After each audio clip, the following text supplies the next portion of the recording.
গ্রামীণ মানুষেরা অনেক কিছু থেকে পিছিয়ে, তারা অনেক কিছু জানে না, তারা অনেক কিছু থেকে খুব পিছিয়ে বললেই চলে। যেহেতু নির্বাচন খুব সামনে, হয়তো আর দুই একদিন আছে, দু তিন দিন আছে। তো কিছু কথা না বললেই নয়।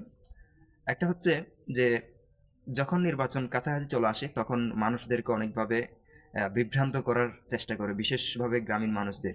তাদেরকে বলা হয় যে আপনারা আপনাদের মূল্যবান ভোটগুলো নষ্ট করিয়েন না বা পচায়েন না। অর্থাৎ এটা কেন বলা হয়?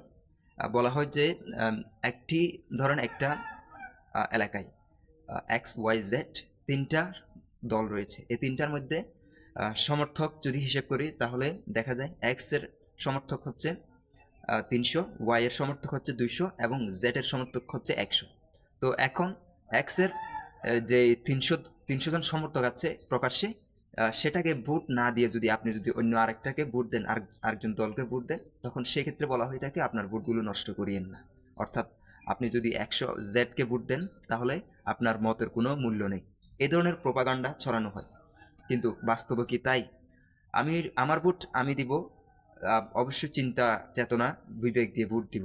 এখন আমি যদি 100 জন দলে যদি ভোট দিই, 100 জনের যে দলটা আছে ওইটাকে ভোট দিই, তাহলে আমার মতের কোনো কি মূল্য নেই? গণতন্ত্র মানে কি শুধু যারা সংখ্যাগরিষ্ঠ আছে তাদের মতামতের মূল্য? এই ধরনের প্রোপাগান্ডা ছড়ানো হয় মানুষদেরকে বিভ্রান্ত করানোর জন্য, মানুষদেরকে চাপে ফেলে ভোট আদায়ের জন্য। আমরা যদি সবসময় এটা চিন্তা করি যে আম, জিতবে কে, তাহলে তো ভোট দেওয়ার কোনো মানে হয় না। আমাদেরকে চিন্তা করতে হবে যোগ্যকে। সুতরাং সেই হিসেবে আমাদেরকে ভোট দিতে হবে। আরেকটা প্রোপাগান্ডা হচ্ছে যখন নির্বাচন খুব কাছে চলে আসে তখন বলে যে সেটা হোক স্থানীয় নির্বাচন, হোক সেটা জাতীয় নির্বাচন, সেক্ষেত্রে বলা হয় আপনারা যদি ভোট দিতে যান তাহলে আপনারা কোথায় ভোট দিচ্ছেন ওইটা কিন্তু সিসিটিভিতে চলে আসবে, আপনাদেরকে ভোটের পরে অ্যাকশন নেওয়া হবে। এই ধরনের প্রোপাগান্ডা ছড়ানো হয়, যেটা ফেসিস্ট আমলে হয়েছিল। এখন কথা হচ্ছে, আপনি ভোট দেওয়ার সময় আপনি যদি ভোট দেন তাহলে ওইটা যদি সিসিটিভিতে থাকে, ওইটা যদি আম, প্রমাণিত হয় যে আপনি ওনাকে ভোট দিয়েছেন, তাহলে এই ভোট ভোট দেওয়ার ব্যবস্থা করার তো কোনো মানে হয় না। আমি নিশ্চয়তা এবং আমার দায়িত্ববোধ থেকে বলতে চাই, এই ধরনের কথাগুলো যারা বলে আসলে তারা দেশদ্রোহী। তারা নতুন করে ফ্যাসিস্ট তৈরি করতে চায়। তারা তাদের দিয়ে আসলে একটা সুন্দর দেশ গঠন করা সম্ভব নয়, সেটা যেই বলুক না কেন, যেই দলই বলুক না কেন। সুতরাং এই ধরনের প্রোপাগান্ডায়, এই ধরনের মতের মধ্যে বিশ্বাস করবেন না।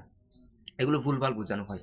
আপনি যে ব্যালটটা নিয়েছেন, যে ব্যালটটার মধ্যে আপনি সিল মারবেন, ওইখানে কি আপনার নাম আছে বা আইডি নাম্বার আছে? তাহলে কেমনে বুঝবেন? হয়তো সিসিটিভি থাকে হচ্ছে রুমে, অর্থাৎ যেখানে মনিটরিং করা হয় সেখানে, আর বাইরেও সিসিটিভি থাকে যেগুলো নিরাপত্তার স্বার্থে। কিন্তু আপনি যেখানে ভোট দিতে যাবেন অর্থাৎ বুথে, তো সেখানে সেখানে কি সিসিটিভি আছে? আপনি কি খেয়াল করে দেখেছেন ওইখানে সিসিটিভি আছে? সুতরাং এগুলো হচ্ছে এক ধরনের বাটপারি, এক ধরনের মানুষকে জোর করে চাপ দিয়ে ভোট দিতে বাধ্য করা। সুতরাং সচেতন হন, আপনি সচেতন নাগরিক হয়ে উঠুন, অন্যদেরকে সচেতন করুন। Thank you so much.